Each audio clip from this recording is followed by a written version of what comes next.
Thank you so much. Thanks everyone for joining us. Mr. Chair, we're now live. Okay, thanks everyone for joining us. Due to the COVID-19 emergency declaration, this meeting of the General Government Committee is being held electronically and live streamed on the town's website. All members of council in attendance are participating by audio and video teleconference, and town staff are available throughout the meeting if council members have any questions on the agenda. For members of the public watching from home, please bear with us if we encounter any technical difficulties throughout the meeting. I'll now call this meeting to order. I should let everyone know that our esteemed colleague, I believe Joanne Dyes, will not be joining us today. Is that right, Mr. Clerk? Mr. Chair, that's correct. Okay, she sends her regrets, and on we go with the agenda. So is there any disclosure of pecuniary interest from any of our council colleagues? Okay, if we could slide the agenda up a little bit as I try to. So the adoption of the minutes for the regular meeting of June 14th, 2021. Do I have a mover on that? Regional Councillor Crawford moves it. All in favor? That carries. Item 3.2, closed session meeting on June 14th, 2021. If there's no discussion, could I have a mover on that? Regional Councillor Lee, all in favor? Excellent. We have a number of consent agenda items and a number have been pulled. Just looking here, and of course I don't have it up as I should. There are the balance, I'll just read this here, sorry. So it is, right here, again, I apologize. So 4.1, 4.2, 3, 4, 5, 6, 7, 10, and 11 have been pulled by Mayor Collier, and Councillor Khan has pulled 5.1. Could I have a mover for the balance of the consent agenda? Councillor Khan, all in favor on the balance? That motion carries. Mayor Collier, we will start with you, sir. Item 4.1, creative placemaking and mural installation. Thank you, Chair. Just give me 1 second to bring this up on my computer here and find my place. Too many windows open. There we go. This, I think, starts on page 11. Thank you, and I'm glad to see this coming back. I'm not sure, is this through to Ms. McClarty? Yes, Manager of Public and Strategic Affairs. Glad to see this coming back. I'll be making some recommendations after I ask some questions to give direction to staff, but just a couple of questions first. First, in the locations that you've put for the Pride Crosswalk, I feel very strongly that this needs to be in a very, very public location. I do not want us to be in a situation where we've heard in other communities where there's been some vandalism, people doing burnouts on it with their vehicles, painting, that type of thing. It has to be a very, very public. And I don't know that some of these are real public places. Was that part of staff's focus when they were giving us these locations, please? Through the chair, yes, I went on a tour. This is Christy McClarty. I went on a tour with our operations staff, and we spent about a day looking at locations, and we had a little bit of a checklist to identify those that were, you know, evaluate them in terms of what would work. There are a lot of considerations and factors.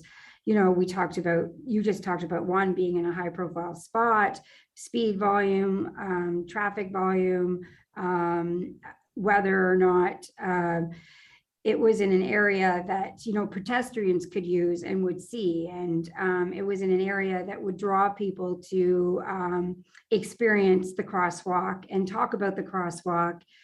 There was also an interesting dilemma that occurred when we went around. We have a lot of pedestrian crossings that use pavers, specialty pavers, and it's not something that our operations staff we're recommending that we do paint over. So, whether, for example, there's ACC as an example, and there's, spots that are at Kitney and at Kitney that we could have done it. But again, there's those pavers. There's a really awesome pedestrian crossing at the entrance of ACC, but it's this raised concrete crosswalk. So we went through it all, like the gamut of, and looked at all the factors. So what we're looking for is right. You're looking for an area that's is a high visible area that people can experience it, that the traffic volume, can withstand. There will always be repairs to this crosswalk, whether it's intentional or not intentional. The maintenance of these crosswalks is an important consideration on a yearly basis. It's something that many municipalities plan for on a yearly basis, and they use the thermal paint in order to get as much time as possible.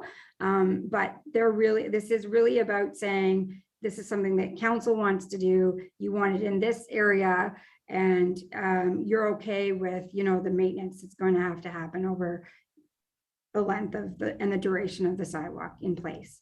Well, thank you. You've nicely segued into my next questions, which is, there's nothing saying this has to be on an actual main road. And I understand the liability. It's not specified under the Highway Traffic Act, but potential liability of having on a public road. My preference, I think, would be to have it at the community centers or libraries or that type of thing for a couple of reasons. One, it's not on a main road, so people won't be able to spin their tires on it or do that type of thing. They're fairly public locations with security, and they're areas that probably won't be prone to as much vehicle traffic, being basically in parking lots.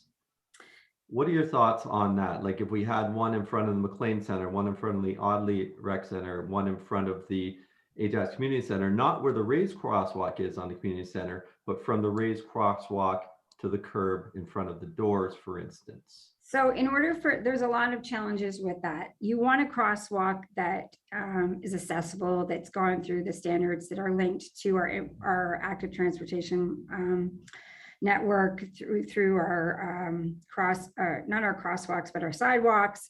There was a lot of challenges. There's considerations when you have accessibility standards going from a transition from a crosswalk to a sidewalk. So, I mean, we can do that. They're just not necessarily going to be known at, there will be probably more like artistic pieces versus an actual crosswalk. And we're challenged in a lot of those locations. One of the locations that we do present is at ARC, and there is an opportunity, a spot that goes from the skateboard area over to ARC itself. Sure. That was in there for consideration. But along Town Hall, as an example, like we looked at side Town Hall, and it's all the pavers. Like we have pavers that extend right from the front entrance all the way to the road area. So, I mean, in terms of the parking lot itself. So we need to be careful that operations was, recommended that we do not paint over these pavers.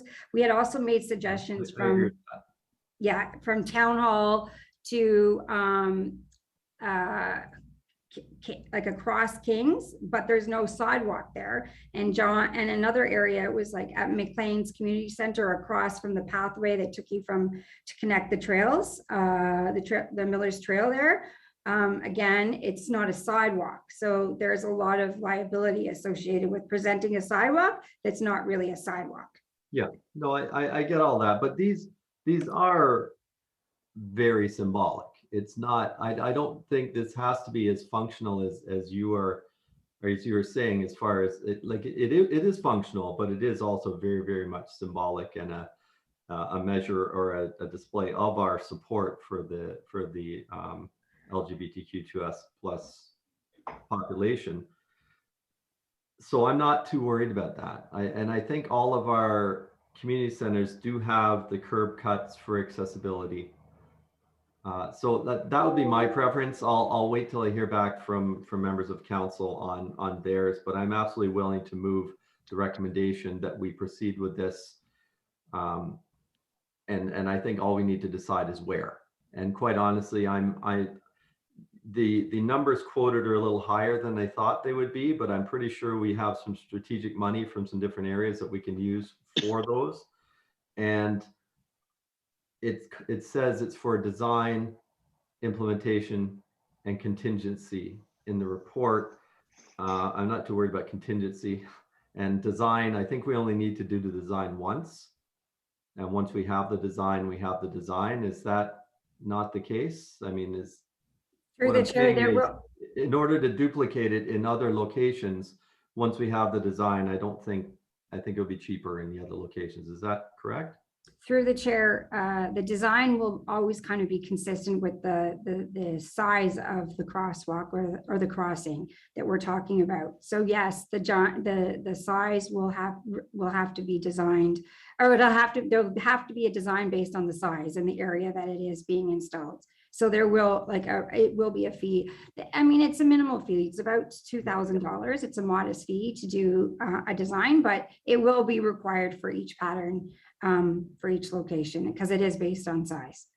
Well, I will just finish this off by saying, I know we're going to do this. I would like to make sure that we do use the new version where it shows on page 2 of the report, where they have in the city of Brantford has used it in their crosswalk design, which also brings in the Indigenous piece. I think that's important that we go with that design.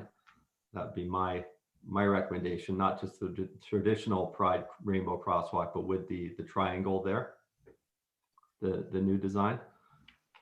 And I'll leave that at there. I just want to move on to the mural. And I see you put in here about the ones at the Ajax Community Center and the library, and those would not be suitable. I wonder, you've talked to a lexicon. Why would a lexicon favor one location over the other? Because I tended to favor the other location, given it's much more public view. Through the chair, I think that's just based on the theme. They want to be involved in being part of that design and the theme, so that it fits with their strategic priorities as well. So I think that's where the correlation is, and that was the first wall that was identified. Now I have Cass on the phone, and she can, or Sandra can talk a little bit more about what that negotiation involved. Through the chair, thank you, Christy. Through the chair to the mayor. When we spoke with a lexicon initially, the concept of public art was very high level, just that we wanted to do something, and as Christy mentioned, for much more focused on the theme. We really didn't, they were much less concerned with location. They just really wanted to understand their involvement in terms of acknowledging their sponsorship. So we really have gone to them and said that we are looking to do this placemaking. It is tentatively, the location of which is to be determined by council, or based on council's feelings. So what we're doing is because the size of those two other locations were deemed to not be feasible at this time, we provided them with the location when we submitted our application. So there was no negotiation about the location from a lexicon side. It was basically, we said, this is the location that we're thinking about, and then we'd hope for your support of up to a max dollar figure. Okay, I guess I misread it. It says a lexicon has expressed interest. I read that as they chose one over the other, but that's just the one that you told them. So okay, I'm surprised. Like, I'm wondering why we didn't reach out for the crosswalk as well, and the Indigenous mural as well. I mean, I'm pretty confident that if I make a few calls, I could probably get these all sponsored without too much trouble from some of the larger members of our community, of our business community. And I will do that. But I'm wondering why we only reached out just on the mural and not on the crosswalk or the Indigenous pavement art as well. Through the chair, I think we will require direction from council to support the funding of all three, if that is the direction. And then if council would like to provide further direction for us to continue to work with our business partners to seek sponsorship and to offset the cost, we will do that. This report came before you your request for this information came to us in August. We've done our best through the summer to come back with an update for council. But yes, if you would like to see more negotiation regarding sponsorship and fundraising, we can definitely look at that. But we have spoke to a few people, and again, our funding opportunities are very limited from a small business perspective at this time. Yeah, I wouldn't be talking to small business. I'm talking to large ones like I won't name them, but And again, I'll commit to doing that. I think that's something that I could probably get taken care of without too much trouble. So let me think. So I'll definitely want to see those go ahead, and I'll move those recommendations once council has had an opportunity to speak. Just to the third one being the Indigenous, let me get down here to exactly what it was called, the Every Child Matters street mural. I think this is an important project to go ahead. I agree that it should be led by the Indigenous representatives. What is the plan with staff to follow up with them and get their interest, hopefully, if they're not aware of the project, and their direction, and to move this forward? Because right now, I'll make a recommendation that staff do that at the appropriate time, but is that the plan? So through the chair, yes, the town is currently working on developing those meaningful relationships with the Indigenous community. The Indigenous community has been impacted severely over the last 6 months. Their time and their energy has been devoted to working within their communities. They've had some challenges with the information that's been uncovered over the last 4 to 6 months. And it's been very difficult and challenging to connect with these communities. So we are doing our best, and I believe our diversity and inclusion coordinator is on the call as well. And that was one of the pieces that she had expressed to me in preparation of this report and reviewing this opportunity, that regardless, that it had to be led by the Indigenous community. It had to be a statement from them that they wanted to move forward with, versus us being the ones to kind of push that statement. So in other areas, from what you can see, like the example in Vancouver, and even to that matter, the Orangeville example, those were examples that were brought forward by the community that asked for these areas and were supported subsequently by the municipality. So we're working on that. We're open, as the report says, and we will continue to develop those meaningful relationships to continue to have that conversation. One area that we're currently working on, as you know, is the unveiling of the flagpole on September 30th. And that in itself is proving to be a challenge in terms of reach out and connection with our Indigenous community. So it's all part of a plan. Okay. I had just written as part of, you've already got at the bottom of the report, recommendations, which I'll bring forward once council has shared their ideas on what they think is the preferred locations. But a third recommendation, and that staff be directed to work with the Indigenous community to identify future location requirements for an Every Child Matters street mural and report back to council in January 2022. Would that be appropriate? Through the chair, yes. Oh, okay. Through the chair, yes. The timing is perfect. Okay, I'll bring those forward once council has all had their say. Thank you very much, Chair. Thank you, staff. Thank you, Mayor Collier. Next up, we have Regional Councillor Crawford, and I do see you, Regional Councillor Lee.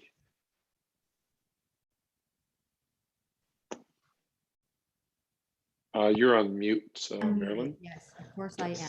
Sorry. Thank you, Mr. Chair. Through you to Ms. McCarty. The mural, as much as I agree that our village is a gem, and I will always believe that it is a gem. The purpose of the mural was more to showcase the diversity of the community. And so, I mean, I realize that the Ajax Community Center and Library might be a large landscape, but would we actually have to use the entire wall as a mural? Is it possible to scale it down so that we could still use it and showcase it with the same purpose? Through the chair, I will pass this on to my colleague, Robert Gruber. I will say that in this case, in working with Signs of Life, it really is about the experience and the location and the high level traffic and putting it in a destination to make an area a destination, right? It's really about that tourism aspect of it. And you are correct 100% that this is about the history and about telling of a very important story. That's Ajax's story that we had intended to communicate through that mural. Definitely the first mural, but Robert will have more information on that. So the theme is still about diversity, where we The history, yes, the Indigenous representation, and there is a lot. There isn't an entire Indigenous story that we have not really told before.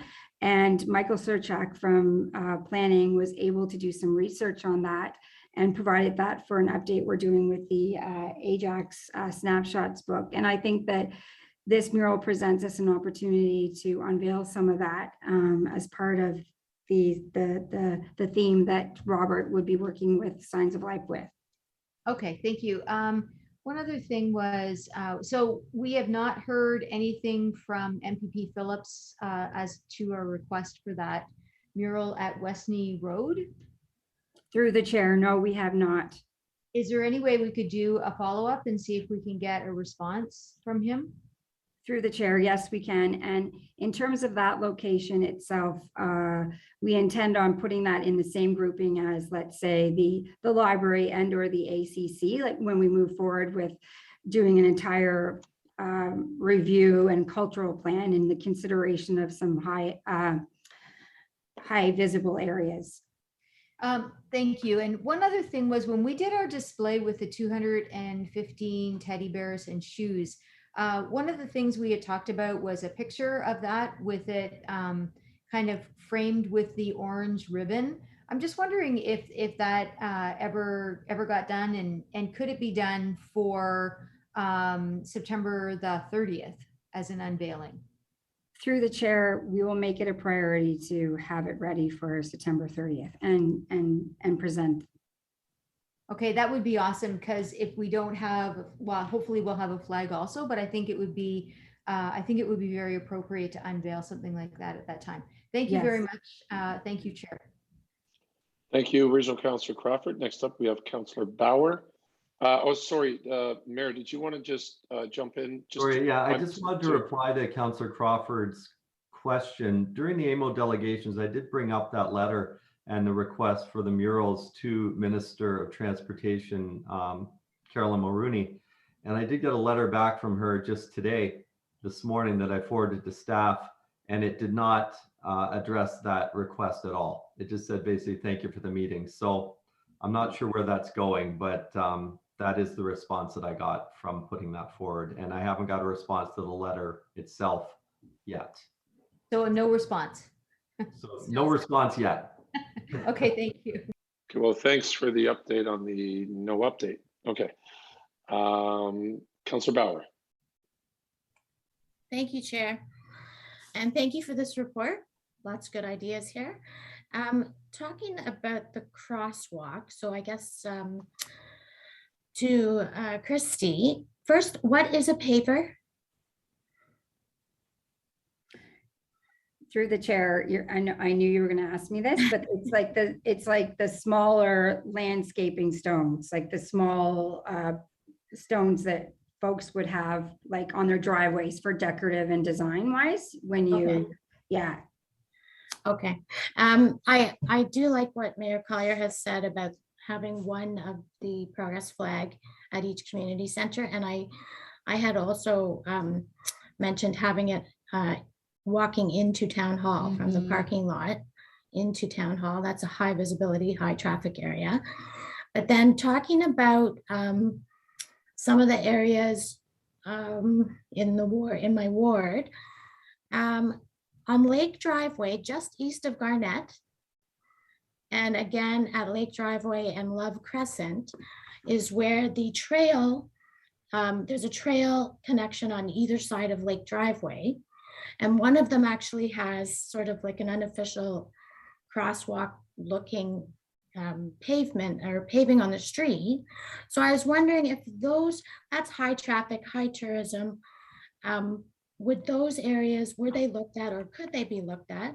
And actually, just on a side note, at Lake and Love Crescent in particular, what a wonderful name of a street to have that kind of crosswalk.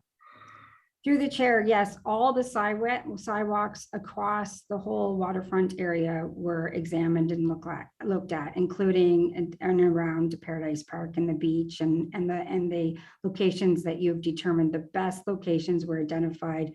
Were the two that go from Harwood across Lakewood Driveway. Okay. Oh, at Harwood. Okay, at Veterans. Okay, of those areas. Thank you. Got it. And I think, and then I guess to the mayor's comment about asking for major sponsorship for all of the projects, would that mean, the ACC and the library are considered too large right now, but if our sponsorship was increased, would they become possibilities, or is it based on the project itself? Through the chair, again, council will have to direct the funding that you wish to provide to support these to move forward. And then it would be based on the size. So right now it's about $666 per square meter. And then included in the cost provided within this report, it also identifies design as well as some contingency in there, depending on the final sizes. But that's really what we're looking at for the new progress flag. It's about 660. Well, it's not about. It is $666 dollars per square meter, and that was the cost from both of the sample locations provided within the report, St. Catharines and Brantford as well. So that's just for the crosswalk project, but if we were to extend that to Mural? Oh, it's utilizing the same costs. Yeah. Okay. Yeah. Thank you. That's it. Thank you, Chair. Thank you, Councilor Bauer. Next, we have Regional Councillor Lee. Just very quickly, I don't want to belabor the report. Thank you to staff for creating this report. If it comes down to only 3 separate installations, one of each, for example, I would just suggest that we do one in each ward. I mean, it looks like the Signs of Life is kind of aiming towards Ward 1 on Old Kingston Road. Every Child Matters, I think that you guys were saying are in Ward 3. So I just, I think the Pride Crosswalk would look great at the Audley Rec Center. If we're talking about high traffic because of the vaccinations, because of voting, because of all the other amenities ARC Phase 2 is offered, I think it would just be a great place to put it. That's just my only kind of feedback is I don't want to see like every one ward get everything. I like just kind of see this space out through at Ajax. Thank you, Chair. Okay, thank you so much. Are there any other questions on item number 4.1 from members of council? Follow up, Mr. Mayor. Thank you, Chair, and totally agree with Councillor Lee's statement just now. I think that is absolutely fair to have representation across the town in the different things. One thing I'd put in the chat box that I don't know that we had considered was sections of trail in the town. I mean, it doesn't have to be an actual crosswalk. It can be a something painted on the different areas in the town. You could have the Pride in one area, you could have an Indigenous in another, just something to think about long-term going ahead. But I don't want to complicate matters. I do have 3 parts to the motion. First, the Pride Crosswalk project described in this report from the Capital Contingency Reserve not to exceed, and I don't remember what the amount was for this one, but for the ARC, the Audley Rec Center installation that Councillor Lee just spoke of, for the Pride Crosswalk, not to exceed whatever the amount is that you had quoted up top, Ms. McClarty, and staff be authorized to complete its installation at the Audley Rec Center, located at Audley Road, and installed no later than May 2022, prior to Pride Month in June. 2, that the Signs of Life mural project, and I didn't hear council speak strongly of either. My personal is the second one that is located at the corner of Church Street and Kingston Road on the side of the old fireplace building there. I think that has the most public facing, and also the one that could do with the most improvement to the visual appeal. I think that would have the most impact. So that is, I believe, 90 Old Kingston Road. I don't remember the address, but the Signs of Life mural project B, described in this report, be funded in 2021 from Capital Contingency Reserve, not to exceed, I think the amount you put was $20,000 would be our portion, and that staff be authorized to complete the installation as part of the 2022 capital budget process. And finally, 3, and that staff be directed to work with the Indigenous community to identify a future location and requirements for an Every Child Matters street mural. And I'll add in Ward 3 and report back to council in January 2022. So these are amendments you're making to the motion, correct, Mayor Collier? Or sorry. They are a motion. I don't know that they're amendments. Okay, they're amendments. Okay, But and there wasn't anything to amend, so I think it's just received for information. So yeah, these are amendments. okay, and Councillor Khan, I did see your hand. So do we have any questions from members of council in regards to the amendments? Okay, so we'll go to that first. Councillor Bauer. Thank you, Chair. I just wanted to say thank you to the mayor for saying in Ward 3, because I was ready to put my hand up to make sure Ward 3 was included. So thank you very much. That's it. Excellent. Okay, are there any other questions in regards to the amendment? Unless your question, sir, Councillor Khan, is on the amendment, or is it just a general? Okay, it sounds like it's just general. So now, can we have a, so it's motion by Mayor Collier. All in favor? Through the chair, I Sorry. do have a question before there's, from a staff perspective. Oh, I'm sorry. I didn't see Sorry, that. Okay. sorry. No, go. I just need to clarify the motions and the timings and the funding. And I know finance is probably on the call here.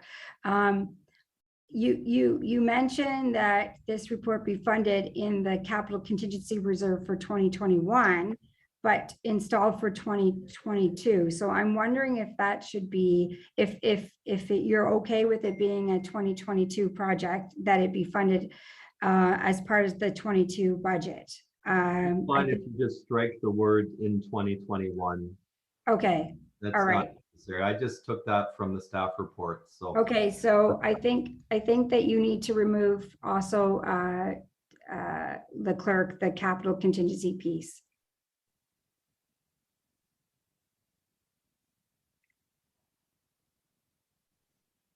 Are you okay with that, Mayor? well, I'm just wondering if it's part of the budget process, will we still be able to have it installed by May? Through the chair, yes, you will be.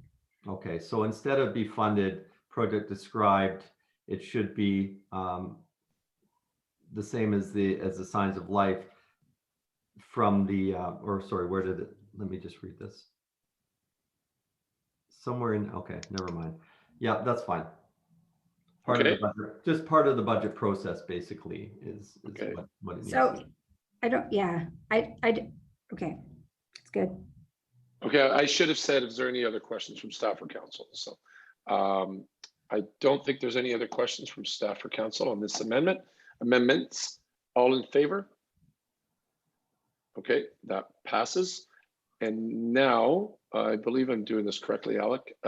Councillor Khan, you have a question or comment? Thank you, Mr. Chair. I know the mayor mentioned, unless I misinterpreted, some parts of sections of the trails.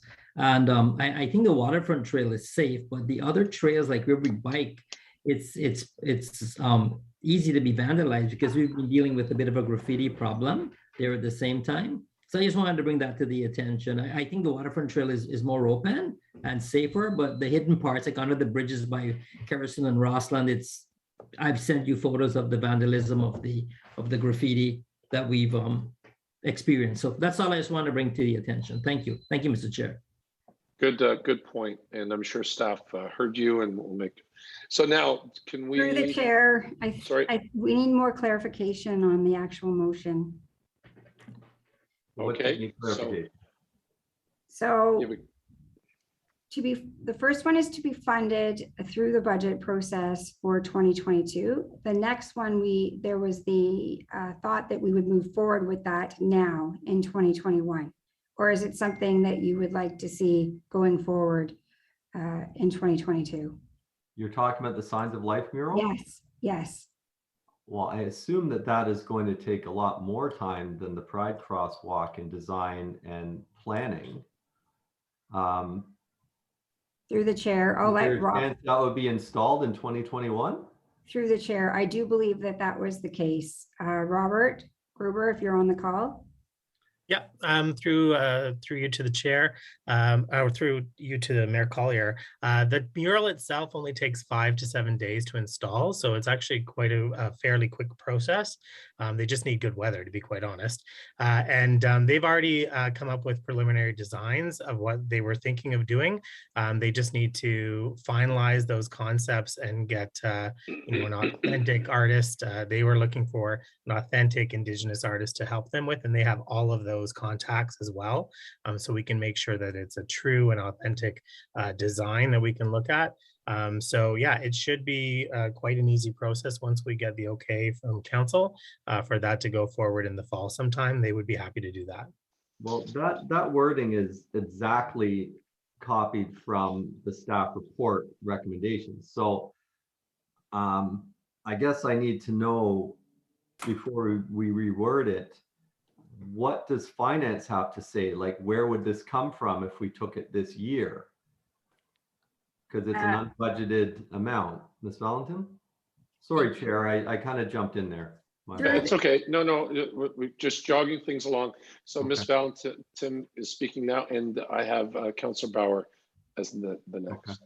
Thank you through the chair to Mayor Councillor. So a couple of things here. So if you want staff to begin working on these projects right now, I would suggest giving the direction that the funding come from the capital contingency reserve.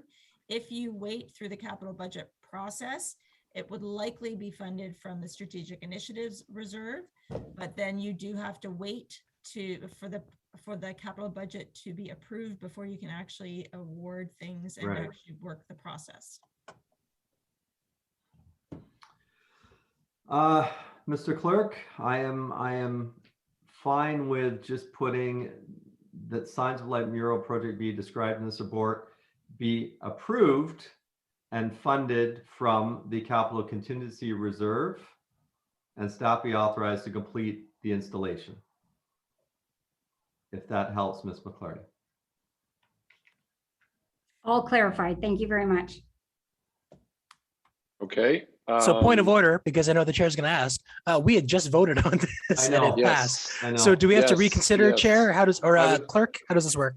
I think that's a friendly, but anyway. Would you agree with that assessment, Alec? Or can we, sorry, Mr. Clerk? Through you, That Mr. is- Chair, if members are fine with that as a friendly, we can take it that way. Yeah, it's a slight tweak, but Regional Councillor Lee is correct. We're changing something we just voted on. Councillor Bauer, did you have a comment on, well, either way, I guess on this motion, but it's a friendly or in the motion itself. You have the floor.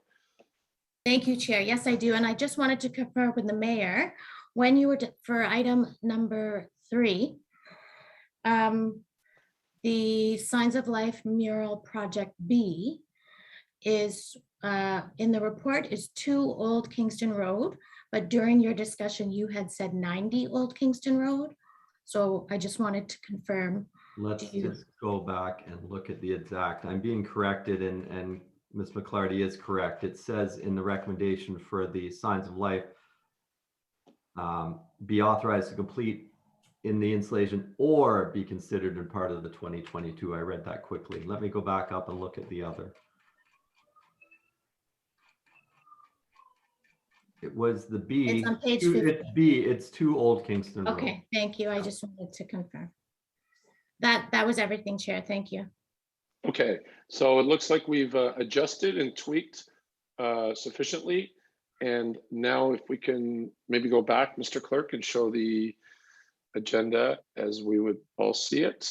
So that, because we have not voted on the overall 4.1 with the amendments has been voted on and passed. So now all in favor of 4.1 As amended.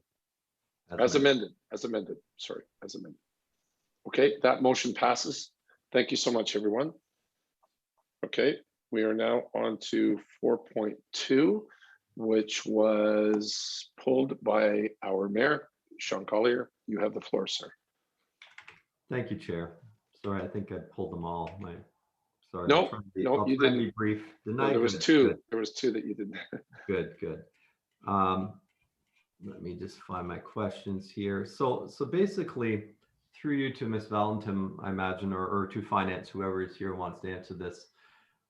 I just want clarification on the transfer from capital account 992811, the 181,900. Is this the cancellation of a project or just the unused funds to date? I was unclear from what I read. There to Mayor Councillor, it's the unused funds that were allocated. Okay, so this is not a cancellation, something that didn't go ahead, that we have surplus. This is just what we have left. Correct. Okay, and we are left with a balance of 311,000-ish. Does it make sense to keep that in a reserve, or does it make more sense to be proactive and maybe go down the cybersecurity road a little further and proactively put some preventative measures in place, maybe accelerate some parts of our IT strategy? Through the chair to Mayor Councillor. So this funding that is identified will be used through our capital budget process. And we do identify projects that staff bring forward as priorities and whether they can be funded from this reserve. So our intention is to utilize this funding as best. Okay, so we'll see that in February potentially, or actually, sorry, December, November, December. Right, through the capital budget, yes. Capital. Got it. Okay, that's fine. Those are my questions, and I'm happy to move the report, Chair. Okay, great. Is there anyone else who has questions on 4.3? Members of staff or council? Appears to be none. Okay, moved by Mayor Collier. All in favor? That passes. 4.3. Thank you so much. Or sorry, 4.2. Now we're on to, am I correct? 4.3, which is the library operating surplus update. And Sean Collier, Mayor Collier, you have the floor, sir. Shocking. Thank you, Chair. My favorite subject, library surplus. So let me just find, so we had a very lengthy, oh, I'm on the wrong one. I'm sorry. Let me go back here. We had a very lengthy debate about this during budget time. And I have had a couple of meetings with Ms. Visler about, about the surplus that's gone, or the budget surplus that's gone back to the board, and that it's not the surplus, I'm sorry, the reserve policy that's gone back to the board and has been revised. And I don't see this here today. The report said that's going to come later. One, I wonder why that report is not here today, because I think the board has approved it. Ms. Valentin, is Ms. Vasler not on the call today? Oh, there you go. Through the chair to the mayor, I can answer that. As part of the library board's reserve policy, we are created, the town and the library are bringing forward a memorandum of understanding, and that is still being worked on at this point. So although we didn't intend to bring them forward together at the same time, it's a lot on the plates right now, so we're still working on it. Okay, thank you for that. I guess the reason why I'm asking is, since I'm sure Councillor Lee probably knows as being on the board, but I don't know the rest of council has. Ms. Vasler, have they all seen the revised reserve policy yet? Through the chair to the mayor, no, they have not reviewed the revised policy, which I should tell you has been approved in principle pending the successful negotiations of a memorandum of understanding between the library and the town. But as part of the creation of that policy, all members of council were consulted prior to putting that policy together. Okay, I know you and I have had a couple of meetings on this. Has anything changed from our discussions to what the final policy and principle that's been approved by the board? We consulted, and since I sent you the final copy, no, there has been no changes. Okay, okay, I'll have to review that. I won't get into that too much today since we don't, it's going to come back later once the memorandum has been done. I think I shared with you, Ms. Vaser, a couple of my concerns. We're a lot closer than we were, but we're not, there's a couple of things that I still gave suggestions on. So I'll save those for when the memorandum comes forward. I think this is just received for information, this one today, right? Yes. Okay, so okay, that's fine. Thank you very much. Thank you, Mayor. Regional Councillor Lee. Oh, just offering to receive for information if council has no further questions. I see. Okay, so moved by Regional Councillor Lee. Item number 4.3, library operating surplus update. If there is no further questions or comments from staff or council, all in favor? That motion passes. Thank you so much. We are now on to 4.4, updated clean community bylaw, and we have Mayor Collier. Sir, you have the floor. Thank you, Chair. And I assume Mr. Hannon is on the call? Or on the meeting? Your worship. Mr. Hannon, how are you today? Good, thank you. Nice to hear you. I can't see you. It's unfortunate that we need this, but I understand why we do. Because we all get the complaints from people with this garbage stored, and even more recently, the resurgence of rats, which has been a bigger problem this term than I've ever known it. So it is unfortunate we need this, but I certainly understand why. I'm just wondering, as far as enforcement, these seems like pretty no-brainer things to me. Common sense, all garbage and compost must be stored. How are we going to ensure this? Is it still just a complaint-driven basis? That's correct, your worship, it is, and it'll be followed up as the complaints we get now about garbage bags that are being stored. Even if they are stored at the side of properties and get ripped open, we still send staff. The difference is now we'd be reminding residents that garbage bags are no longer an appropriate method of storing garbage. Now it has to be in a container with a lid to ensure that it can't get knocked over by either raccoons or rats, as you mentioned, to make sure that it's being contained. Well, I assume that was always the case. The garbage bags being left outside were not acceptable. Through your worship, garbage bags up until now would have been an acceptable way to store garbage, because theoretically all food scrap should be in green bins and should be monitored through that. But we know that sometimes some materials end up in bags they shouldn't be in and then become wildlife and ripped up options. Okay, yeah, some are better at that than others. I know it speaks in here to public places and that, but the public dumping that we see, again, I don't know that there's any way that we can stop that. Is there anything more that we can do through this bylaw to deter that? I don't know that there's anything else. Any ideas? Through the chair, we have many of our private property owners now have closed circuit television on their properties, and when we get provided with clips of video that show license plate numbers, all staff follow up on that, and where possible, carrying over from councils of past the zero tolerance for dumping and garbage drop off, we follow through on all those complaints. Okay, thank you. Happy to move the report, Chair. Thank you, Mr. Hannon. Thank you, Mayor. Next, we have Regional Councillor Crawford. Thank you, Mr. Chair. Through you to Mr. Hannon. Just to clarify, when you're talking about garbage bags, you're not talking about it on garbage day.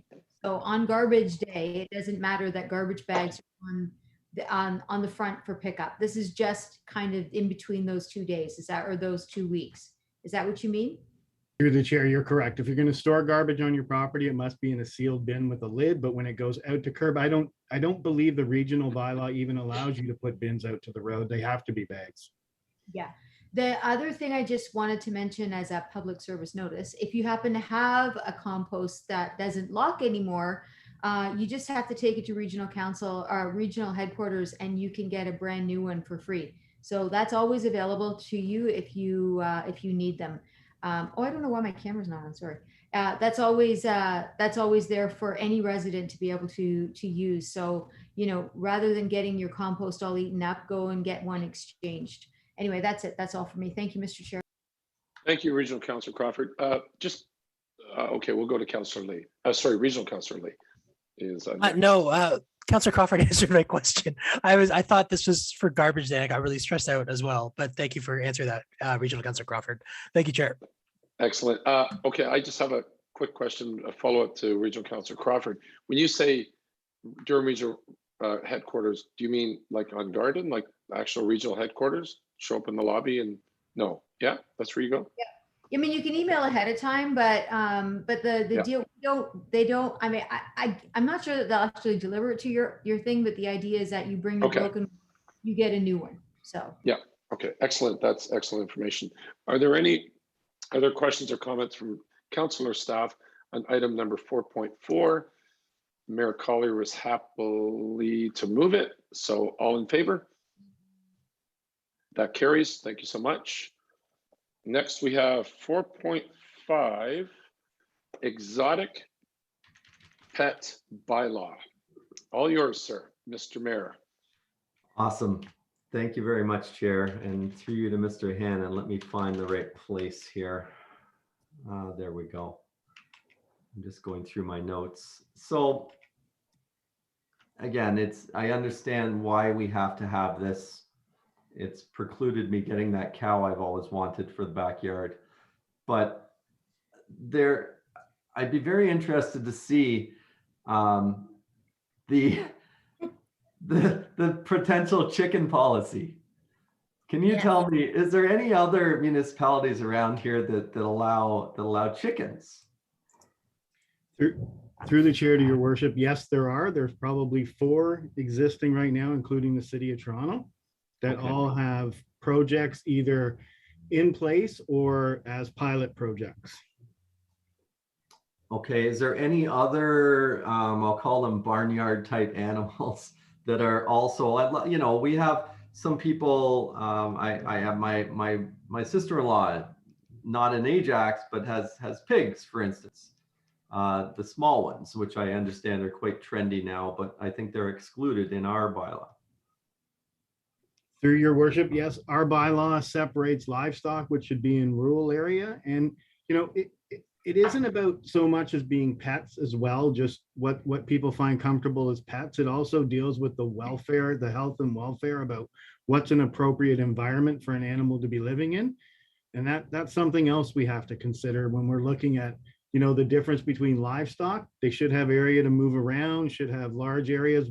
Certain fowls should have access to water, large bodies of water. So all of those things where, while some people may enjoy having pigs as pets, a residential property may not be an appropriate location to have one. And while we say then live in one of our rural areas, and you're more than happy to have as many pigs that you want, including living in your house. Okay.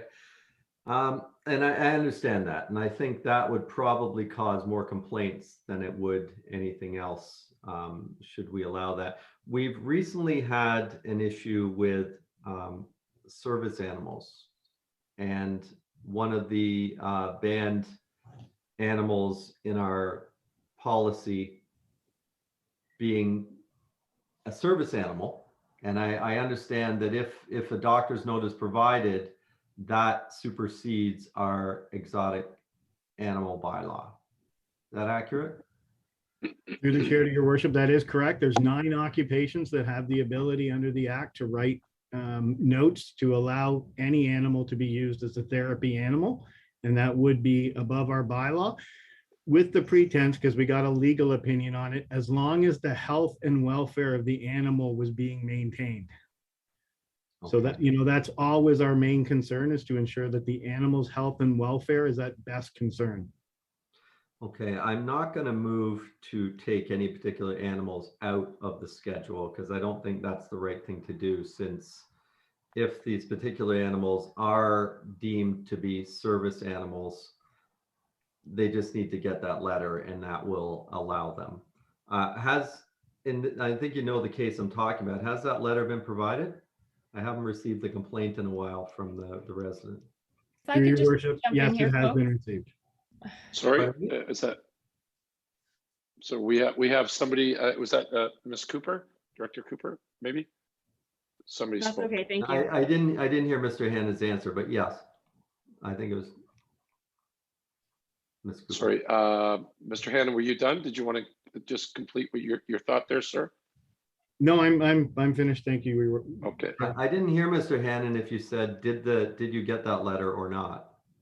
yes, we, in the latest particular case, we have received the letter. Okay, good. All right. okay, thank you. Ms. Cooper, Director Cooper, sorry. No, I have nothing further. Thank you. Oh, okay, maybe I misheard. I thought I heard a voice. Okay, with that said, next up we have Those Regional are my Councillor. questions. Thank you, Chair. Oh, sorry. That's okay. Okay, I thought you were done. Okay, Regional Councillor Crawford. Thank you, Mr. Chair. I'm just wondering, so chickens in the backyard, how do they kind of commingle with our current rat situation? I don't know. I just, like, it's bad enough with dogs and squirrels and everything else, but like, does that add another layer to it? Does it, maybe nobody can answer that question, I don't know. Through the chair, I think, one of the items we identified in the report is that staff has always erred on the side that there is a public nuisance component to keeping of chickens. We receive regular complaints. Part of it is noise and part of it is smell. There's an obligation that people need to maintain the coops regularly and make sure that they're cleaned. And the bylaws we've looked at are extremely strict, even how the coops have to be built. So there's an expense there, and then the maintenance and looking after them is making sure that those public nuisances are not carrying on to neighboring properties. But it has the potential that it's going to become a very common complaint if we start allowing more and more people to have these chickens. That, if three sides of one house has chickens, it's going to become issues on noise and smell. Okay, thank you. Yeah, it was shocking to me through the pandemic how many people actually started raising chickens. Anyway, but thank you for your comments. Thank you, Regional Councillor Crawford. Next, we have Councillor Bauer. Thank you, Chair, and thank you for this report. I have received, as local councillor, more emails regarding people wanting to have chickens, to give that a try, than I have people complaining. I have received both, don't get me wrong, but if I added them up, there would be more asking, why can't we do this? I believe Whitby allows it. And I think a pilot, a pilot for urban backyard chickens, a very strict, I think would be something we really should consider. I'd like to consider that, seeing what that would look like. And just I get a regular email from a resident talking about being in favor of chickens, and just, I don't know anything about raising chickens, but this resident does. So I'll just read some of the benefits that this resident has put forward.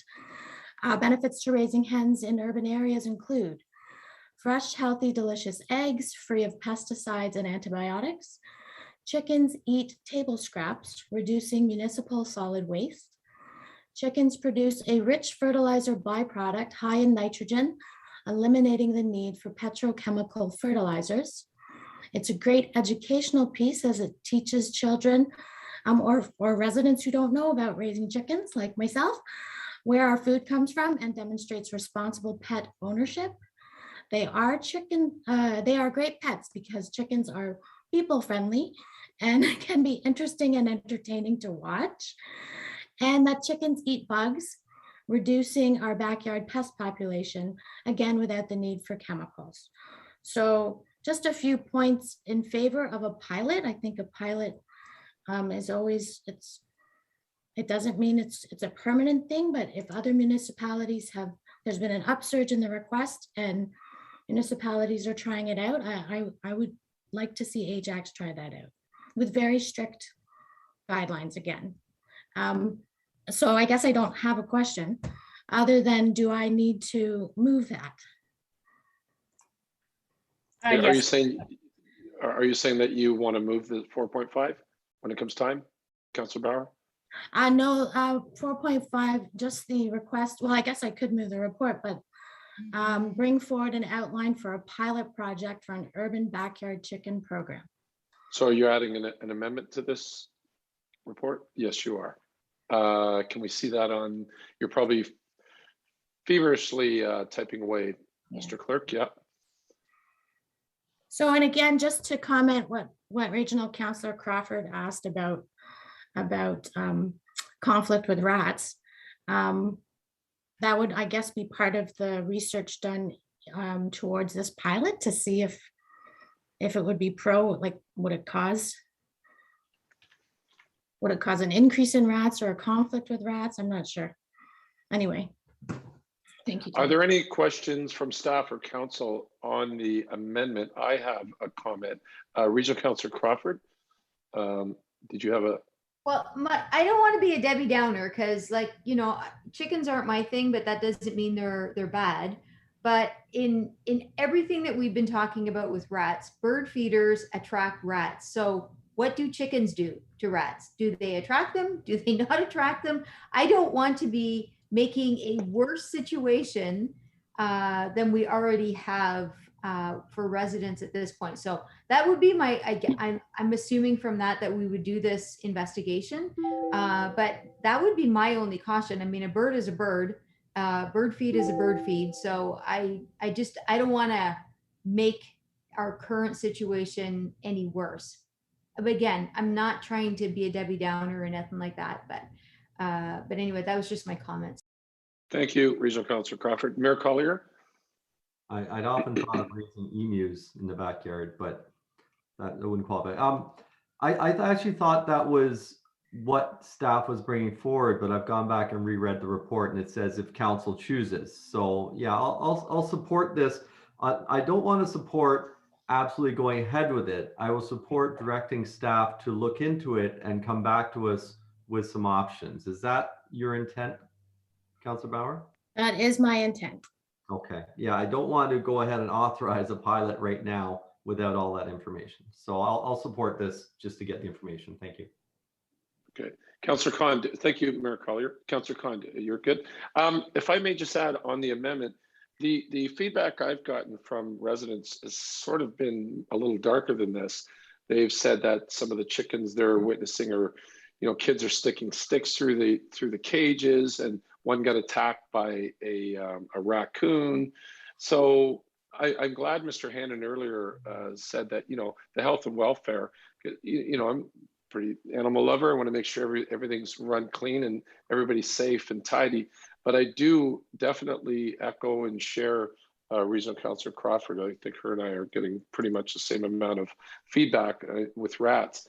We don't want to do anything that would, you know, nudge that at all. Not saying it would, but I appreciate Mayor Collier for the clarity that Councillor Bauer's looking for, just to look at this situation and see where we can go from there. Because I also understand for some people it's fun and it's, you know, it's their thing culturally. They've done it. So anyways, those are my comments at this time. So on the amendment, this would be staff be directed to bring forward a proposal for implementing an urban. So you're kind of looking to see if we're going to do the pilot program. Is that correct? Right. Okay. I'd like to see what a pilot program is. Or would look like, yeah, before we say, okay, let's do the pilot program. Is that correct, Mr. Clerk, in our very simple definition of what this amendment means? Mr. Chair, yes, that would be the appropriate direction to staff. I just want to ask members and the relevant staff if they have a particular timeline for which it would be appropriate for staff to report back, or if it could be left open-ended.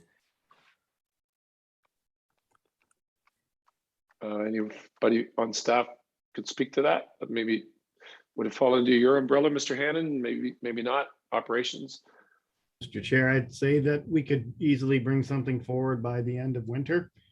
that would be a proposal for what a draft pilot program would look like, and council can tinker with that or decide to move forward or reject it at that point. Okay, if that's okay with the rest of council, did you want to add that wording as you are doing that now, Mr. Clerk? Okay, if everyone's okay with that. Sorry, winter 2021. Oh yeah, okay, thank you. Gotcha. Good eye, good eye. On the amendment moved by Councillor Bauer, all in favor? Okay, and now to the, sorry. Opposed. Sorry? I'm opposing. Oh, you're opposing it. Okay. One opposed. Okay, that carries. Thank you. So on 4.5, as amended, the report, if updated executive Pet Bylaw, all in favor? Okay, and that was, sorry, that was moved by, did somebody, who moved that? I'm sorry. I think Councillor Bauer did. I can move it. Okay, as moved by Councillor Bauer, all in favor. Okay, thank you so much. That carries. Whew, okay, now on to 4.6, updated kennel bylaw. We have Mayor Collier. You have the floor, sir. This could be very quick. Through you, Chair, to Mr. Hannon. Does this in any way have anything to do with our town bylaw services and our agreement with the shelter in Whitby, the animal shelter in Whitby? Through the chair, to your worship, absolutely not. This is people who want to breed dogs or people that want to board dogs on behalf of other people. Okay, that answers my question then. I was thinking along an entirely different thread. I'm happy to move this, Chair. Thank you. Thank you. Are there any other questions from members of council or staff? There being none, all in favor, moved by Mayor Collier. Thank you. That carries on to 4.7. Updated pet shop bylaw. Lots on pets today, and that was also brought up by Mayor Collier. You have the floor. Another of my favorite subjects. Just through you, Mr. Hannon, again. And I don't know that this is a problem here. Is this just more of a housekeeping? Because I don't know that I haven't been in there in a while, but we have 3 pet shops I can think of. There might be more, but I don't know that any of them actually sell animals. Through your worship, I believe we have 2 in town right now that are actively selling animals. Are they selling dogs and cats? 2 are, yes, and 1 sells other things other than just dogs and cats. Okay. I've got to get out more. Rose does the shopping for Rona. All right, those are my questions. Thank you. I was trying to understand the need, but I do now. Thank you. Thank you, Chair. I'll move it. I was going to say you want to move the report. Any questions or comments on 4.7 updated pet shop bylaw from staff or council? There being none, all in favor? Thank you. That carries. 4.8 and 4.9 have already been done. So we are to 4.10, which is the assumption of subdivisions medallion phase 1. Again, Mayor Collier, you have the floor, sir. Thank you, Chair. Through you to Mr. Romanowski. And we had a very lengthy meeting on this, or the adjacent land to this last week. I'm wondering why we are assuming the stormwater pond for a couple of reasons. One, we had the major overflow across Roslyn Road in the spring. And 2, this pond is going to be servicing the developments immediately to the east that may or may not be going ahead in the very near future. And since they are going to be tying into this, I'm wondering why the town would be assuming these now and not after any future development. Thank you, Mr. Mayor, through the chair. Mr. Ruddy and Mr. Gibson are on the line as well as the authors of the report. This pond was developed as part of the Castlefield subdivision. It's recently been cleaned out as part of their assumption process. Yes, you're absolutely right. New development along the north side of Roslyn Road will be conveyed to this pond, but not directly. They'll have to have their own quality and quantity controls on site before they release to the pond. So the pond doesn't require any further modifications. From what I understand, it can take in all the water that would fall on these lands. I'll turn it over to Mr. Ruddy or Mr. Gibson if they have any other information to share on this front. Thank you, Jeff. Through the chair, Stephen Ruddy here. The developer has cleaned out the pond and surveyed it as well, and certified that it meets all the design specifications that were required as part of the subdivision drawings for the medallion development. So they've satisfied all of their requirements to have this pond assumed by the town at this time. Okay, so this pond won't require any expansion, any other work. The developer in the new phase will not have to make any contributions towards this pond. It's kind of where I'm going with down the road. They're going to contribute to it, but who's going to contribute to paying for the future maintenance and clean out of it? Through the chair to the mayor, through each site plan agreement, there's a requirement for a maintenance fee to be provided. So we'd secure that through each development phase of the future medallion development along Rosslyn Road. There's a stormwater maintenance fee that's part of that agreement, and we'd collect that through that development agreement or those future development agreements. How often do we update that stormwater maintenance fee? We've only, this council, been made aware really over the last few years of the huge hole we're kind of in with regards to stormwater maintenance. And I don't know, have we been collecting enough, or does this need to be revised? Slightly different topic, but yes, through the chair to the mayor, we review it every year through our fee bylaw review. It has been recently updated in the last few years. It's a dollars per hectare, a couple $1,000s, 20. It might be over $2,000 per hectare now, depending on the size of development that we collect, and apply a fee accordingly to the development so that we have that maintenance element in place and protected for. okay, I'm just wondering, I think that development to the east is what, about 7 hectares? I think it's 4 hectares, possibly, maybe 4.5 hectares. I'm thinking acres, but that means we're collecting about $8,000 to $10,000 when we have stormwater management ponds that cost hundreds of thousands of dollars to clean out. Yeah, this is in relation to their contribution towards that pond feature based on the size of their development. The ongoing maintenance of the storm ponds, that's through the stormwater funding feasibility that Mr. Ruddy brought forward earlier this year. And that's for the continual ongoing maintenance of these storm facilities that the town will assume as part of development and as development occurs within the town. Okay, thank you. I just want to make sure that you know, as more people are contributing, we're already on the hook for a fairly large amount. And from the stormwater report that we received, we know that it would take 10% budget increase to be able to meet all of the recommendations in that report. I think it was 9.8% or something. So I'm a little sensitive when it comes to stormwater management and stormwater ponds right now, because it does have such a huge effect on our budgets going forward, and it's not something that we are in a position to be able to fund right now. So thank you very much to you and Mr. Reddy for answering those. Appreciate it. Thank you, Chair. And I don't mind moving this if you don't have a mover already. Thank you, Mayor Collier. Next up, we have Regional Councillor Lee. Thank you, Chair. Mayor Collier asked some of my questions. The only one I have left was, does that mean, excuse me, before Medallion had cleaned it up, that area around the storm pond had actually accumulated quite a bit of litter and garbage just through dumping and whatnot. So just going forward for clarification, this means the town to be responsible for cleaning that up. Should there be a lot of dumping and waste there? Through the chair to Regional Councillor Lee, you mean the area in and around the pond itself? Right, the green around the pond. Mr. Ruddy, could you address that question? Yes, through the chair, that would be the town's responsibility to maintain that lands now.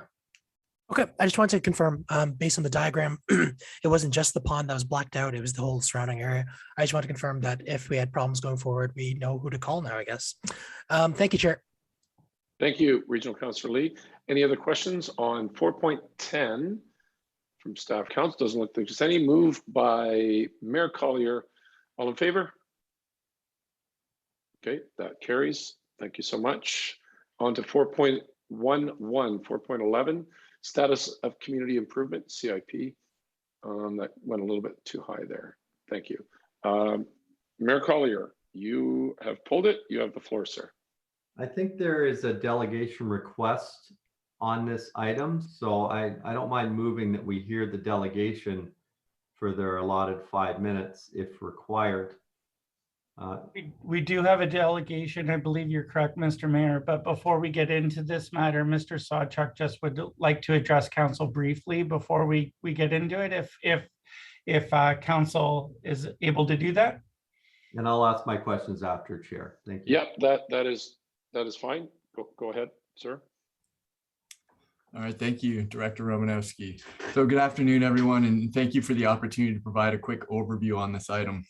As members of council will recall, staff have taken steps over the last couple of years to suspend the community improvement plans that exist both in the downtown and in Pickering Village.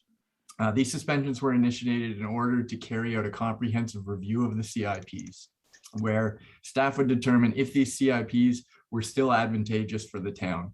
And if they were determined still to be advantageous, the review would then result in recommendations on how the CIPs could be modified to maximize their benefits to the town while minimizing our financial liabilities. So in essence, these suspensions prevent new developments from accessing the financial incentives of the CIPs. However, at the time of the CIP suspensions, there were 3 developments in progress, which the town had already made informal commitments to. These projects are the First Avenue development at 599 Kingston Road West, with CIP benefits of approximately $515,000. The Fairgate Homes development at 113 Old Kingston Road, with CIP benefits of approximately $610,000. And the All Nations Gospel Church development at 33 Church Street South, with CIP benefits of approximately $8,000. So previous reports to council had recommended that all 3 of these projects continue to proceed unhindered and receive their CIP incentives.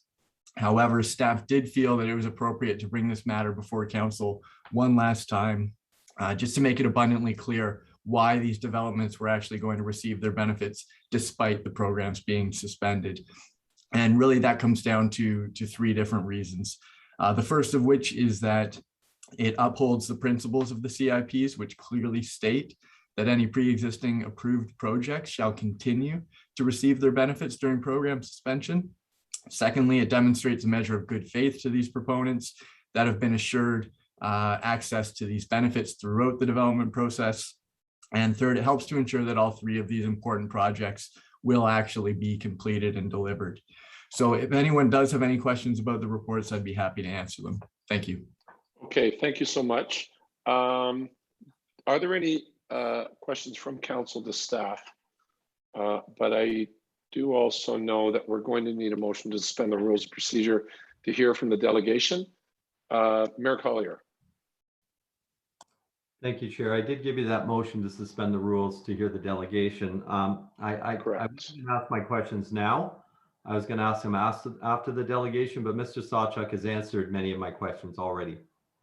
Okay, then. So next, sorry, are there any other questions for Mr. Sawchuk? Okay, Councillor Bauer. Thank you, Chair. Thank you for the report, Mr. Sawchuk. Nice to talk to you.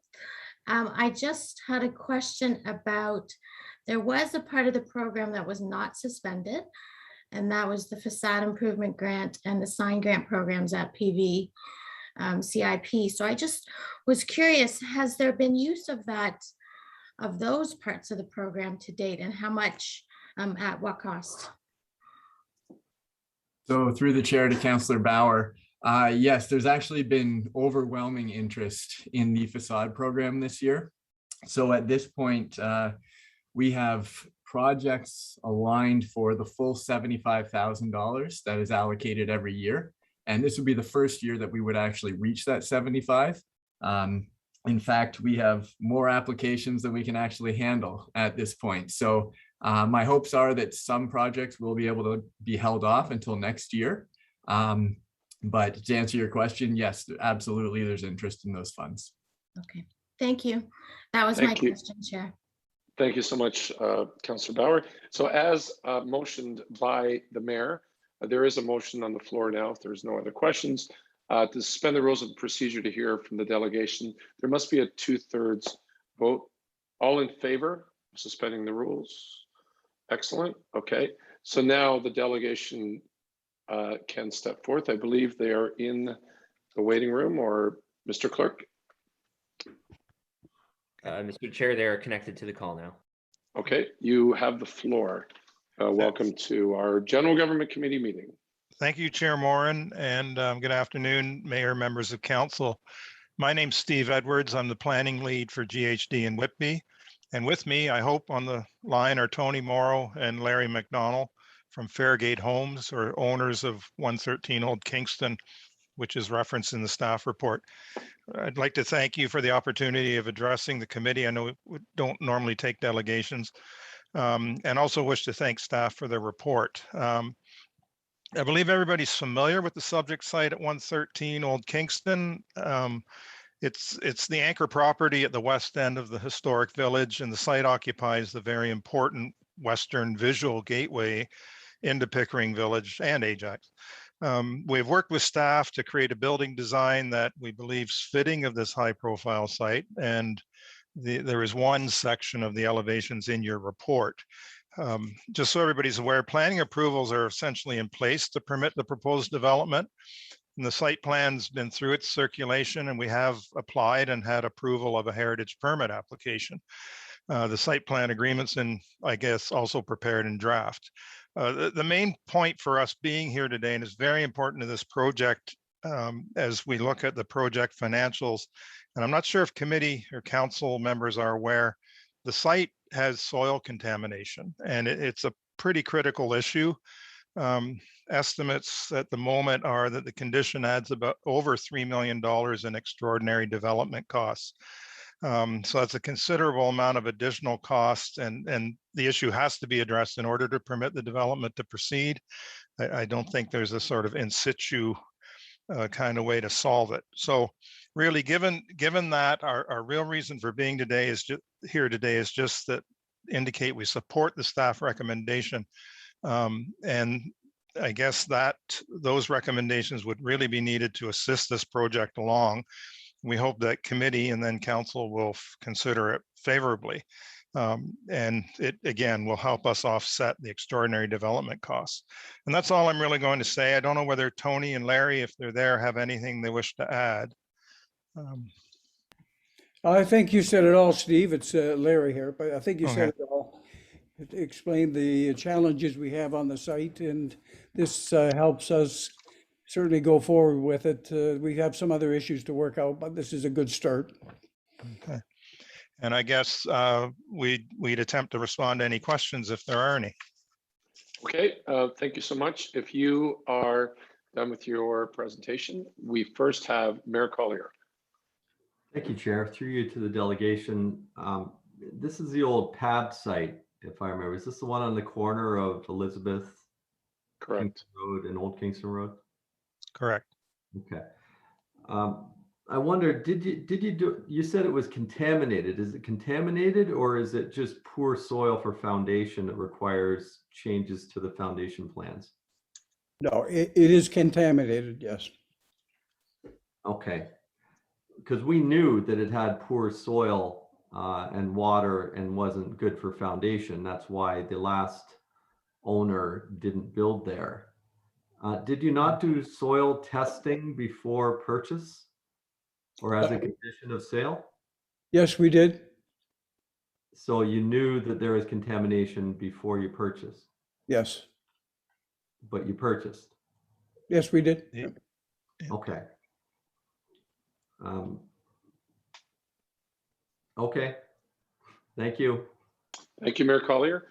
Is there anybody else who has any questions? I have one, if I may. Regional Councillor Crawford and I get asked about this property quite often. If you're interested in that from our constituents, they're asked about what's going to be there and how many residential units, et cetera. The current state of that soil, obviously there is traffic on there. There's food trucks that are there every weekend and people walk their dogs and they walk through there.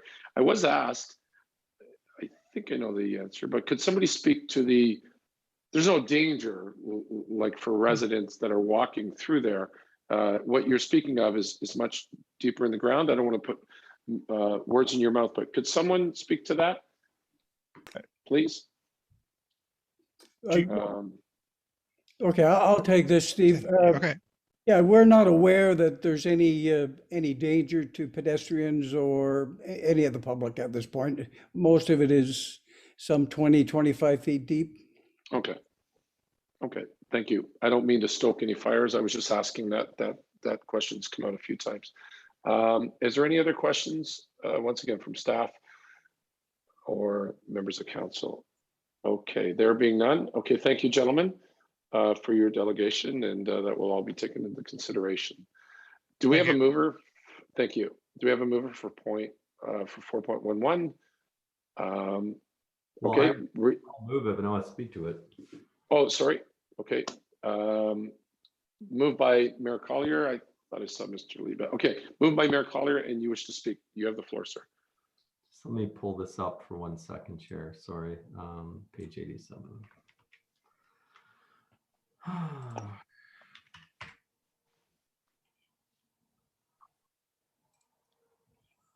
Okay. Just wanted to look at the recommendations, coordinate delivery of financial incentives. Okay, I just want to speak to it quickly. I agree with what Mr. Sawchuk said. Well, first, I just want to speak to the proponent. I mean, if they bought the land after doing soil testing and knew that it was contaminated, I got to assume that you estimated or got quotes on what the cost would be to remediate the land and built that into your business plan as part of your decision making. At the same time, I assume you probably built into your business plan the CIP benefits. So if we were just talking about what the other owner tried to do, which was ask us for a price reduction after, I would just say no, because buyer beware, do your due diligence, which you did. Now, that being said, what Mr. Sawchuk said, we did agree to this CIP. We rescinded it because I don't think it was necessary. However, I did hear my questions, Mr. Sawchuk, was this application in before we made that decision as a council? And my understanding from his words today is it was. And the three of them were. So even though I don't like it and I don't really want to spend 1.1 something million dollars of tax money on this, I will support doing it because we made a commitment, and in good faith, I think we have to stand behind that commitment regardless. But to the proponent, I mean, if I knew it was contaminated, I don't think I would have bought it probably, but that's your decision. But anyway, I will support this. I will move it. I will support it, even though I don't like it. And it's, to us, not a good business move. It is in good faith what we set out to do. It's actually what several councils prior to us committed us to do. So I'll uphold that commitment. Thank you, Chair.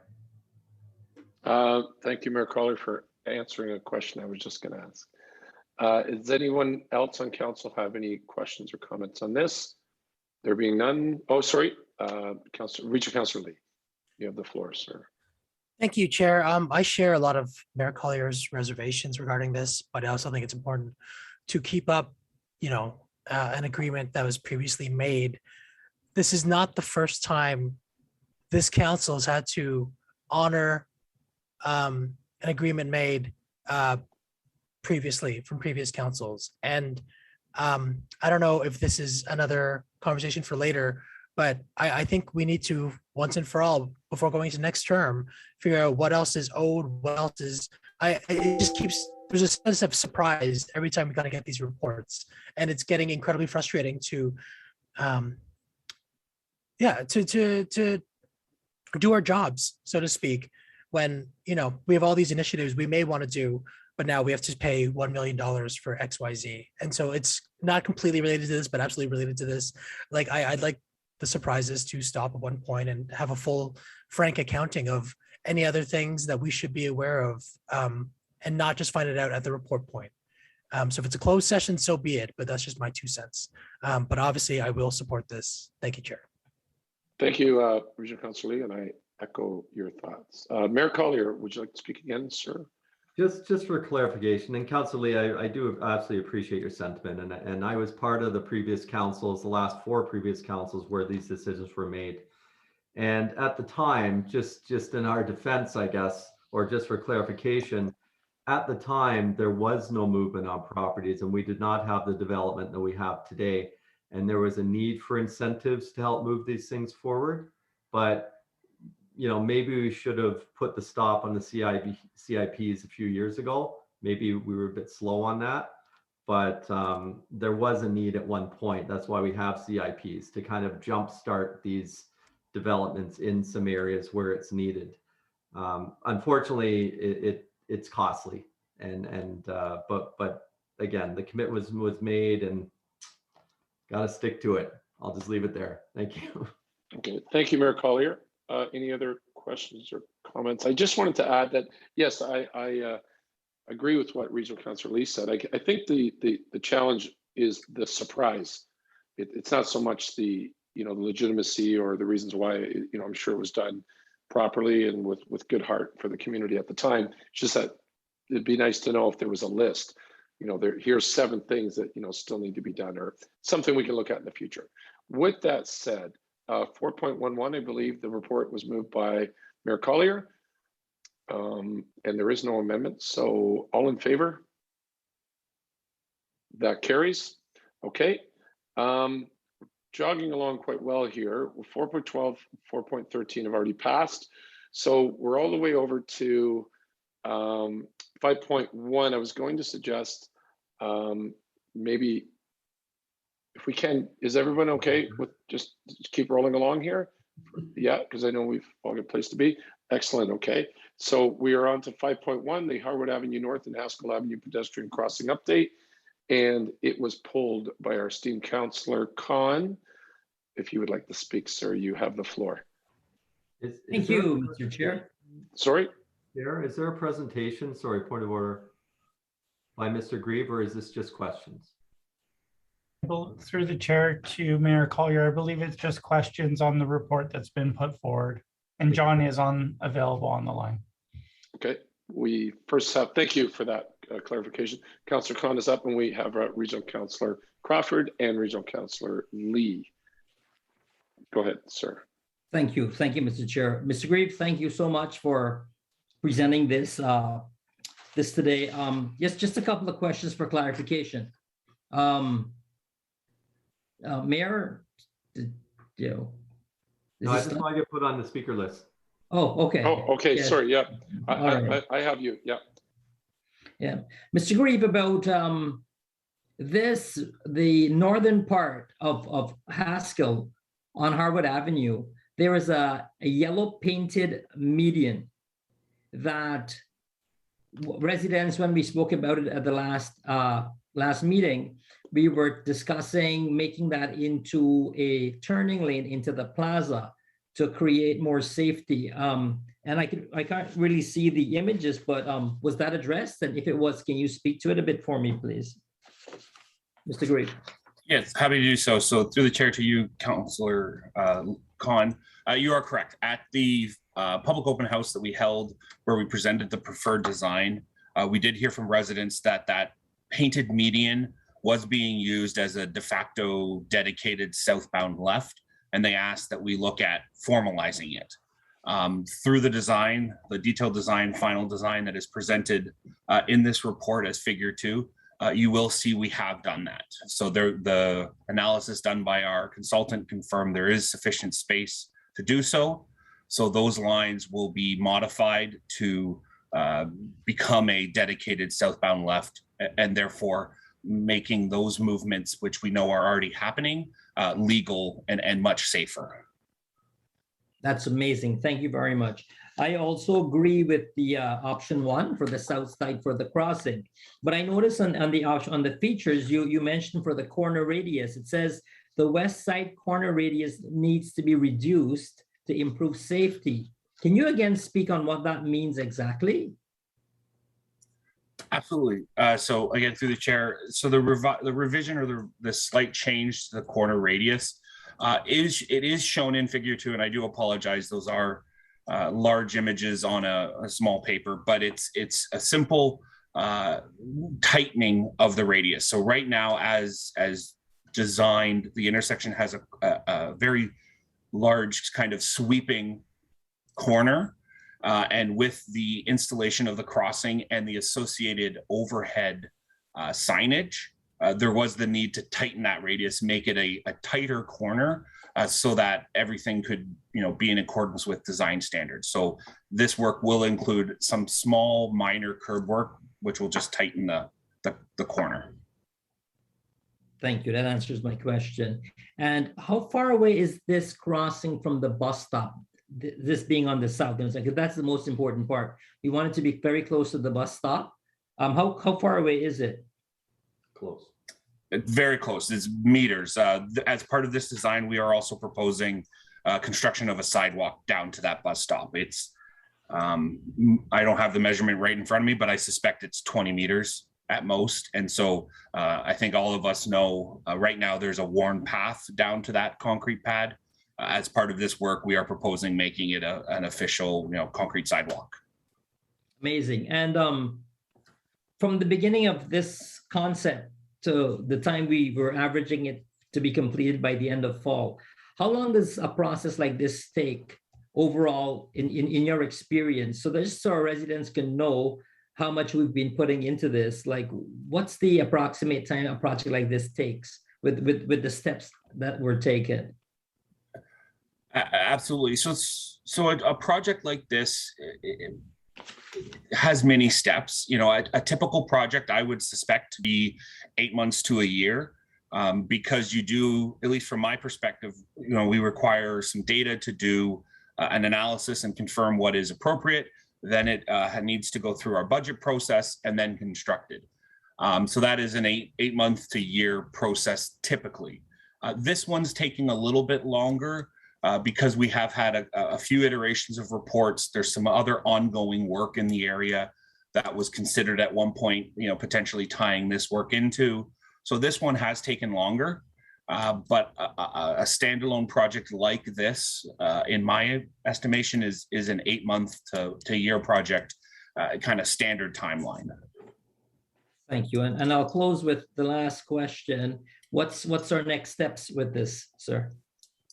Absolutely. So the tender documents and design have been completed by our consultant. They're with town staff, and they will be presented or provided to our purchasing department imminently for posting and retaining of a contractor to complete. And then they will complete construction, and this will become operational. So we are still on track for a fall installation and operation. Thank you, Mr. Grieve, and all staff that worked along with you. I know our residents, especially our seniors in Ward 2, will be very much appreciative of this. Thank you very much, and thank you, Mr. Chair. Thank you, Councillor Khan. Excellent questions. Next up, we have Regional Councillor Crawford.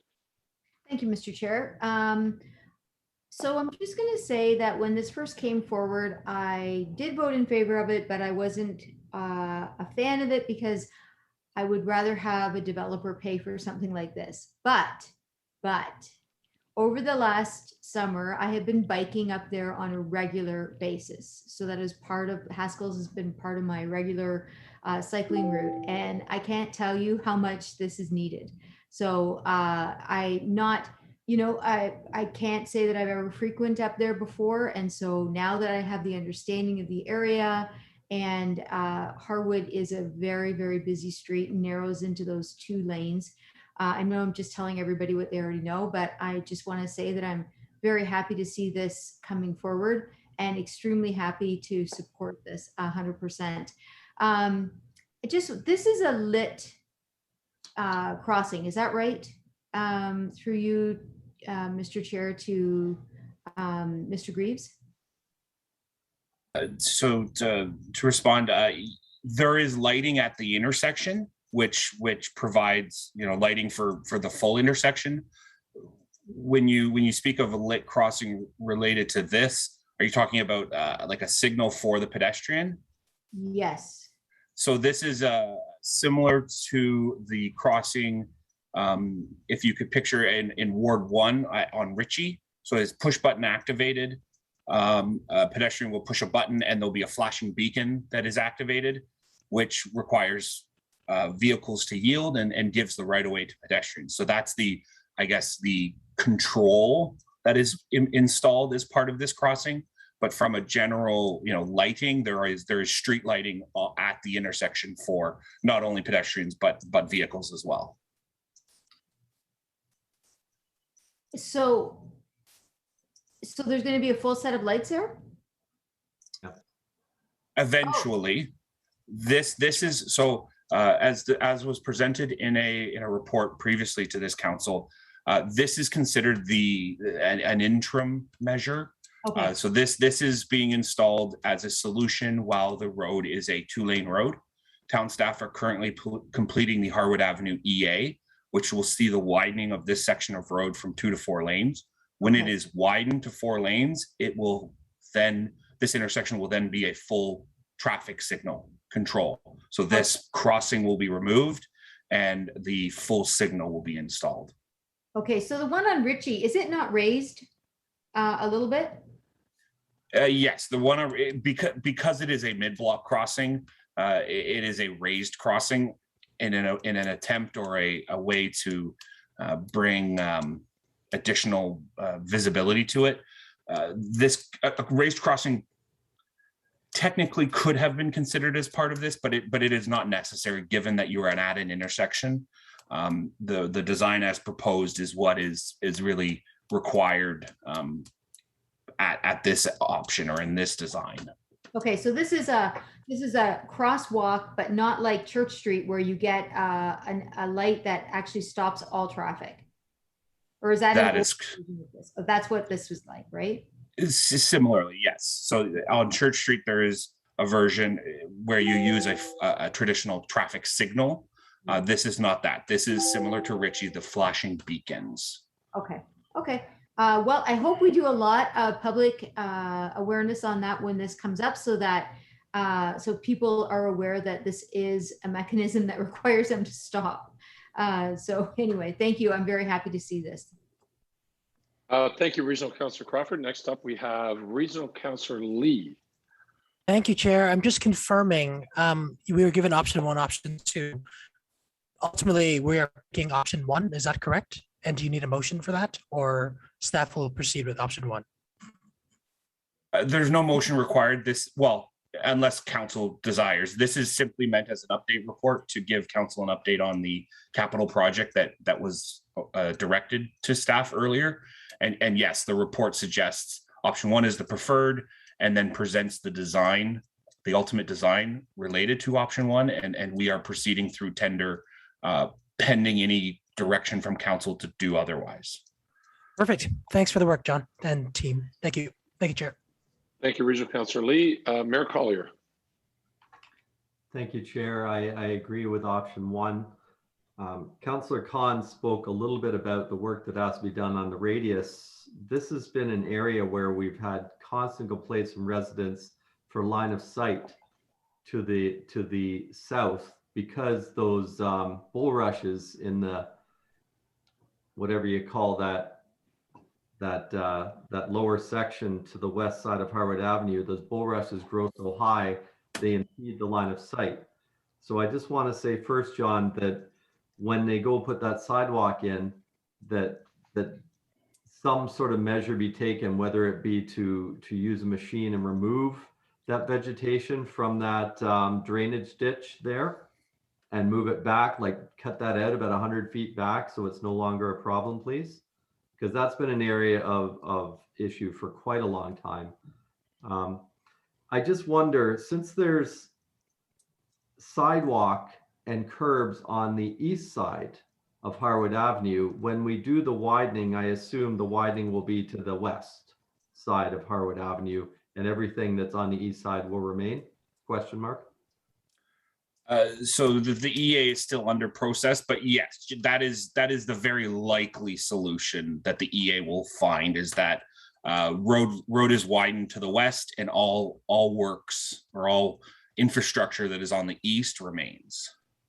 Okay, I'd like to see as little throwaway cost as possible on this. That's why when do we expect the EA for Harwood widening to be completed, and when do we expect the EA, or when do we expect the construction to start and complete? I know we're looking at accelerating it. So through the chair to you, Mayor Collier, the EA is expected to be completed in early 2022, with detailed design then commencing right after. Construction would then begin in 2023 and be completed likely in 2024. So we are looking at probably a 3-year timeframe that this crossing will be in before it is removed. And there is, while the pavement marking and any of the curb work and sidewalk work will essentially be throwaway, the signage and the beacons could be saved or will be saved and have the ability to be reused at future locations, lowering the cost of future installations the town may do. Okay, I think September last year when we first approved this a year ago, we weren't quite as aware of the advancement of Harwood Avenue as we are now with all the development we have. So although I did support this and I still support this, I just want to make sure that we are now cognizant of that accelerated time frame. And like, for instance, if I understand the sidewalk on the west side, but is it, and in 3 years, I think it probably is okay to put it in, knowing it will be a potential throwaway cost in 3 years. If it was 1 year, I would suggest that we probably not do that piece, but in that case, I will support it. But please take what I said to heart as far as the rushes, greenery in that area. It is a big problem. Thank you. Okay, any other questions from other members of council or staff? I just want to add, I'm very glad to see this coming forth. And also, I did speak to Mr. Greaves about a year ago, Mr. Grieve, and was glad to hear that we can save somewhat some of the hardware and maybe do an installation in Ward 3 or Ward 2, whatever it happens to be. So that was good to hear. Are there any other questions? No, there's not. So we need, this is just a discussion, so we don't need a mover on this, correct? And I agree with option 1, by the way. Mr. Clerk? Is received for information. Sure. Okay, thank you. So with that said, all in favor? Thank you. That carries. We are now going into a closed session. Can I have a mover to move into closed session? Councillor Bauer, all in favor? May I suggest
Clerk and members of Mr. council. Chair, we are live again.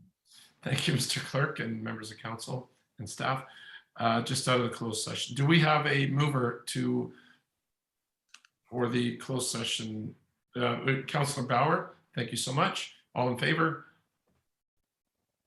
That carries unanimously. Next, we have adjournment number 8 on the Councillor Khan moves to adjourn. All in favor? That carries.